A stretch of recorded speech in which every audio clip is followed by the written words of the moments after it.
नमस्कार दोस्तों, आप सभी का बहुत बहुत स्वागत है आपके अपने YouTube channel general study point 1 पे। मेरा नाम है सौरभ कुमार। आज हम लोग 5 अक्टूबर से संबंधित सारे करंट अफेयर्स के क्वेश्चन को हम लोग डिस्कस करेंगे और जितने भी क्वेश्चंस हैं उनसे संबंधित इम्पोर्टेंट फैक्ट्स भी हम लोग डिस्कस करेंगे। तो आज की वीडियो बहुत ही इम्पोर्टेंट होने वाली है, तो आइए स्टार्ट करते हैं। और लास्ट में क्वेश्चन पूछा जाएगा, उसका आंसर आपको कमेंट करना है। आइए स्टार्ट करते हैं। आज का पहला प्रश्न, हाल ही में किसे सेंट्रल बैंक ऑफ इंडिया का एमडी एंड सीईओ नियुक्त किया गया है? ऑप्शन इस प्रकार है। पहला ऑप्शन है मिथुन महांस, दूसरा ऑप्शन है आशीष पांडे, तीसरा ऑप्शन है कल्याण कुमार और चौथा ऑप्शन है अजय कुमार।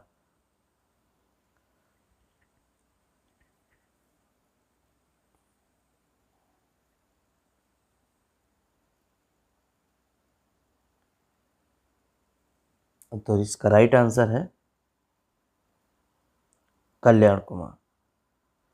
कल्याण कुमार को सेंट्रल बैंक ऑफ इंडिया का एमडी एंड सीईओ नियुक्त किया गया है। साथ में आशीष पांडे, इनको union of India, union bank of India, इनको यूनियन बैंक ऑफ इंडिया का एमडी एंड सीईओ नियुक्त किया गया है। और कल्याण कुमार जी को सेंट्रल बैंक ऑफ इंडिया का एमडी एंड सीईओ नियुक्त किया गया है। साथ में और इम्पोर्टेंट फैक्ट्स को हम लोग डिस्कस कर लेते हैं।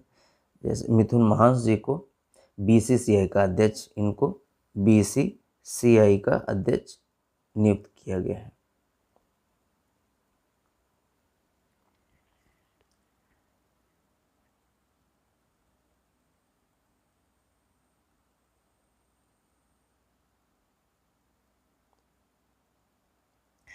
इसी के साथ में दिल्ली का नया चीफ सेक्रेटरी, साथ में कुछ इम्पोर्टेंट फैक्ट जो अपने भारत से संबंधित हैं जैसे, और साथ में ये जो दोनों नियुक्तियां हुई हैं कल्याण कुमार जी की और आशीष पांडे जी की, ये तीनों नियुक्तियां जो हैं 3 इयर्स के लिए की गई हैं।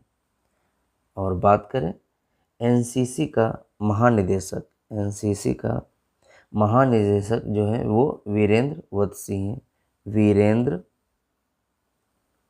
वत्स।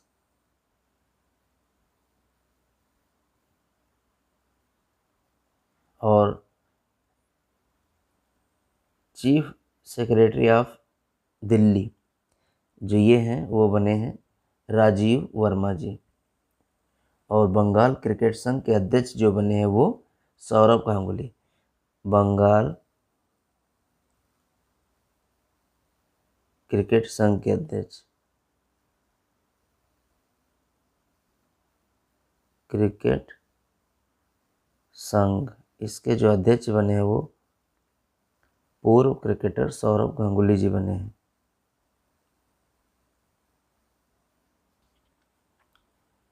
और आरबीआई के जो डिप्टी गवर्नर हैं, आरबीआई के जो डिप्टी गवर्नर हैं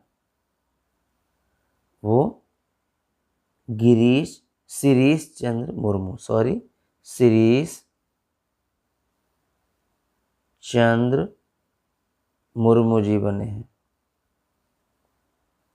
शिरीष चंद्र मुर्मू जी बने हैं। इन्हीं इंपॉर्टेंट फैक्ट्स के साथ चलते हैं अगले प्रश्न की ओर। आज का अगला प्रश्न, इंपॉर्टेंट प्रश्न, हाल ही में किसने सामाजिक सुरक्षा में उत्कृष्ट उपलब्धि के लिए IAS पुरस्कार जीता है? ISSA ये पुरस्कार जीता है। ऑप्शन इस प्रकार है। पहला ऑप्शन है भारत, दूसरा ऑप्शन है चीन, तीसरा ऑप्शन है इंडोनेशिया और चौथा ऑप्शन है श्रीलंका। तो इसका राइट आंसर है भारत। भारत ने ISSA पुरस्कार जीता है। और इस पुरस्कार को हमारे भारत के केंद्रीय श्रम एवं रोजगार मंत्री श्री मनसुख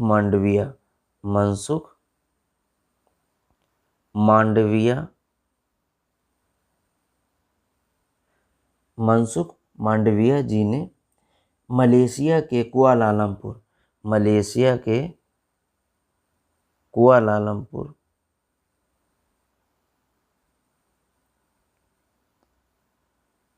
यहाँ इस स्थान पर ये प्राप्त किया है। और यह जो ISSA जो है वो विश्व सुरक्षा मंच में ये अपनी सहभागिता प्रदान करता है। चलते हैं इसी से इम्पोर्टेंट फैक्ट्स की ओर। हेनले पासपोर्ट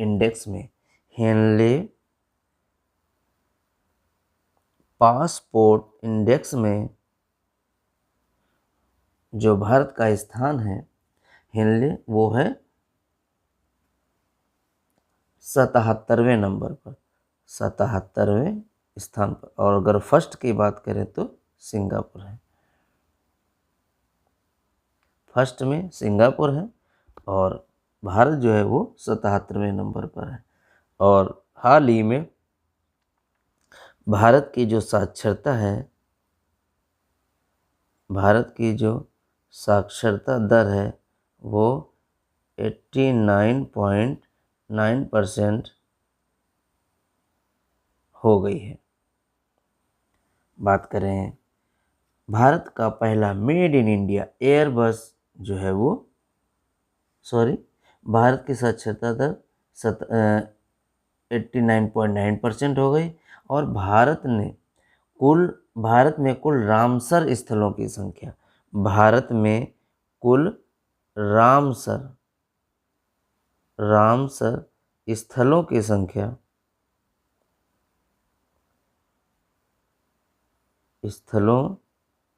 जो संख्या है वो अब 93 हो गई है। इन्हीं इंपॉर्टेंट पॉइंट्स के साथ, फैक्ट के साथ चलते हैं अगले प्रश्न की ओर। आज का अगला प्रश्न, टाटा ग्रुप द्वारा भारत की पहली private helicopter final assembly line कहाँ स्थापित की जाएगी? ऑप्शन इस प्रकार है। पहला ऑप्शन है कर्नाटक, दूसरा ऑप्शन है महाराष्ट्र, तीसरा ऑप्शन है तमिलनाडु और चौथा ऑप्शन है भोपाल। तो इसका राइट आंसर है कर्नाटक।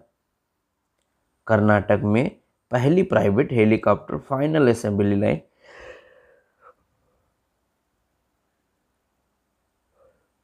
स्थापित की जाएगी। और ये कर्नाटक के वेमागल स्थान पर स्थापित है। और यहाँ पर Airbus and Tata advance system limited द्वारा इसको स्थापित किया गया है। भारत का पहला मेड इन इंडिया एयरबस जो है वो H125 हेलीकॉप्टर 2027 तक बनाया जाएगा। कौन सा? H125 जो है वो 2027 तक ऐसा हेलीकॉप्टर बनाया जाएगा। एयरबस जो है वो यूरोप की एक डिफेंस कंपनी है। एयरबस जो है वो यूरोप की एक डिफेंस कंपनी है जो इसकी मदद कर रही है भारत की। और बात करें कर्नाटक की, तो कर्नाटक की जो कैपिटल है वो हैदराबाद है।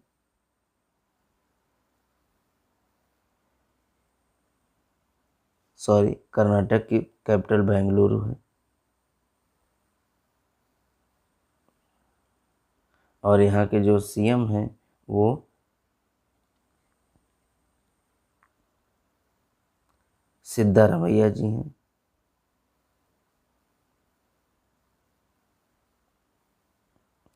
और गवर्नर की बात करें तो यहाँ के जो गवर्नर हैं वो थावरचंद गहलोत जी हैं। थावरचंद गहलोत जी हैं।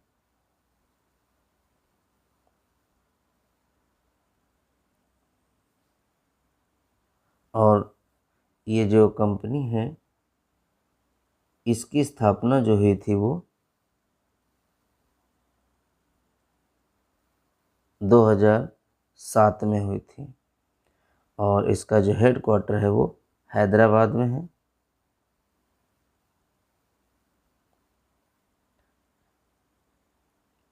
इसके जो चेयरमैन हैं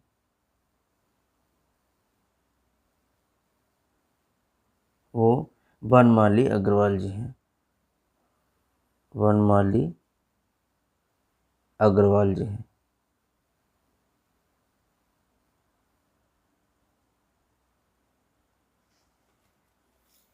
चलते हैं अगले प्रश्न की ओर।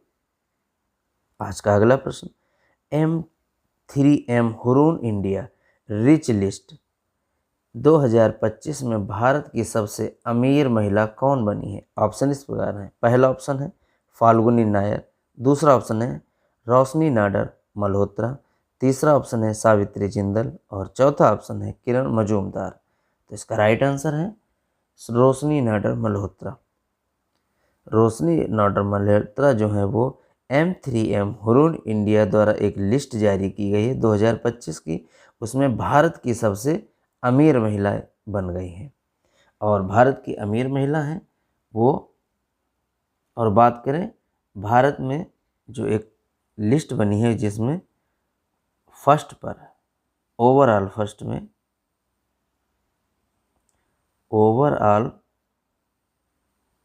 फर्स्ट पर जो है वो मुकेश अंबानी जी हैं। मुकेश अंबानी जी हैं। सेकंड पे बात करें तो सेकंड पे गौतम अडानी जी हैं। थर्ड पर रोशनी नाडर मल्होत्रा हैं और फोर्थ पर Cyrus S Poonawalla. Cyrus S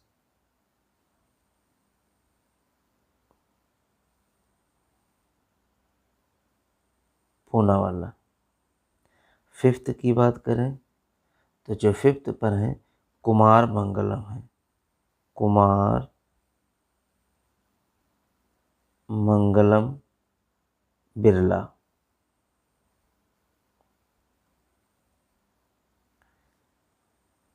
ये टॉप 5 हैं जिनमें से थर्ड पर रोशनी नाडर मल्होत्रा। महिला में बात करें तो नंबर 1 पे हैं। ओवरऑल बात करें तो मुकेश अंबानी जी हैं।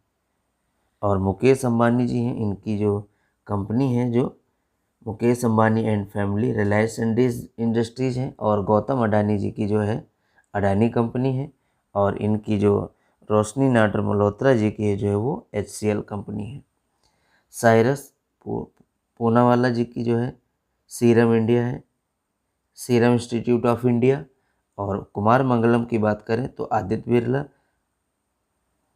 इन्हीं पॉइंट्स के साथ चलते हैं अगले प्रश्न की ओर। हाल ही में मीराबाई चानू जी ने विश्व भारोत्तोलन चैंपियनशिप 2025 में कौन सा पदक जीता है? ऑप्शन इस प्रकार है। पहला ऑप्शन है स्वर्ण पदक, दूसरा ऑप्शन है रजत पदक, तीसरा ऑप्शन है कांस्य पदक और चौथा ऑप्शन है लौह पदक। तो इसका राइट आंसर है रजत पदक। इन्होंने अभी हाल ही में विश्व भारोत्तोलन चैंपियनशिप हुई है। विश्व भारोत्तोलन चैंपियनशिप हुई है और ये फोर्डे एक नॉर्वे की जगह है, फोर्डे, वहाँ पर ये आयोजित हुई है। इस प्रतियोगिता में उन्होंने 48 किलोग्राम भार वर्ग में रजत पदक प्राप्त किया है और उन्होंने कुल टोटल वजन जो उठाया है, टोटल वेट जो उठाया है वो 196 किलोग्राम है, जिसमें से 115 किलो की इन्होंने स्नैच की है, 115 किलो की स्नैच की है। और सॉरी, ये 115 किलो की स्नैच नहीं, ये क्लीन एंड जर्क है। स्नैच की बात करें तो जो स्नैच है वो 84 किलोग्राम की है, 84 किलोग्राम की है। और स्नैच जो है वो 115 किलोग्राम की है। अभी कुछ खेल से संबंधित इम्पोर्टेंट पॉइंट्स हम लोग पर डिस्कस कर लेते हैं। अभी हाल ही में एशियाई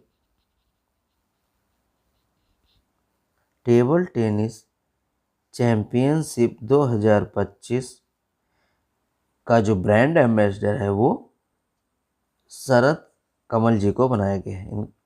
एशियाई चैम्पियनशिप 2025 का जो ब्रांड एम्बेसडर है वो शरद कमल जी को बनाया गया है।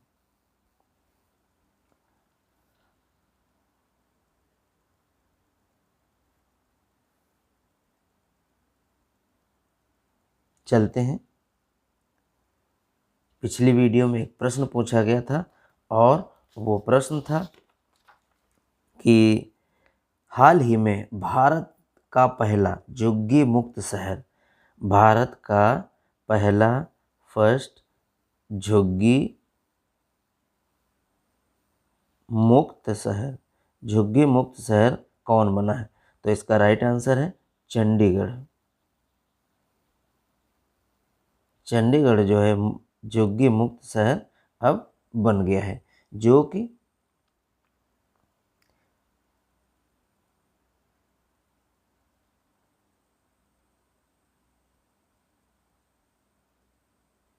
इस्लाम फ्री कहते हैं। ये प्लान जो था वो 2010 से बनाया गया था और ये अब जो है इस प्लान का जो टारगेट है उसको अब अचीव किया गया है।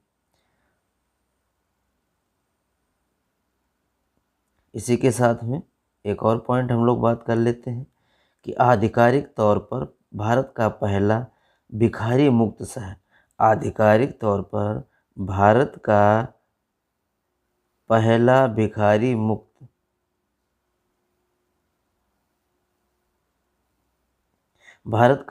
मुक्त शहर जो बना है वो इंदौर बना है। तो ये दोनों एक दूसरे से रिलेटेड लगभग पॉइंट्स हैं। इसी के साथ चलते हैं आज के प्रश्न की ओर। आज का प्रश्न आपके सामने इस प्रकार है, हाल ही में किसने NIELT डिजिटल विश्वविद्यालय प्लेटफॉर्म का शुभारंभ किया है? ऑप्शन इस प्रकार है, पहला ऑप्शन है अश्विनी वैष्णव, दूसरा ऑप्शन है पीयूष गोयल, तीसरा ऑप्शन है अमित शाह और चौथा ऑप्शन है नरेंद्र मोदी जी। तो ये रहे आज के प्रश्न आपके सामने और उनके आंसर और उनसे संबंधित कुछ इम्पोर्टेंट फैक्ट्स भी। इसी के क्रम में अगर आप मेरे इस चैनल पे नए हैं तो प्लीज़ सब्सक्राइब कर लें और नोटिफिकेशंस का जो बेल आइकन है उसको प्रेस कर लें, जिससे उस नोटिफिकेशंस वीडियोस की सारी नोटिफिकेशंस आपको मिलती रहें। अगर आपको मेरा ये वीडियो अच्छा लगता है तो लाइक अवश्य करें और अपने दोस्तों के बीच इसको शेयर कर दें, जिससे कि इस वीडियो का लाभ सभी लोग उठा सकें। इस क्वेश्चन का आंसर आप लोग अवश्य कमेंट कीजिएगा, या किसी क्वेश्चन से क्वेरी है तो भी आप कमेंट कर सकते हैं। आज के लिए इतना ही। अगले वीडियो में नई जानकारी के साथ, नए कुछ इम्पोर्टेंट फैक्ट के साथ आपसे फिर मुलाकात होगी। तब तक के लिए नमस्कार।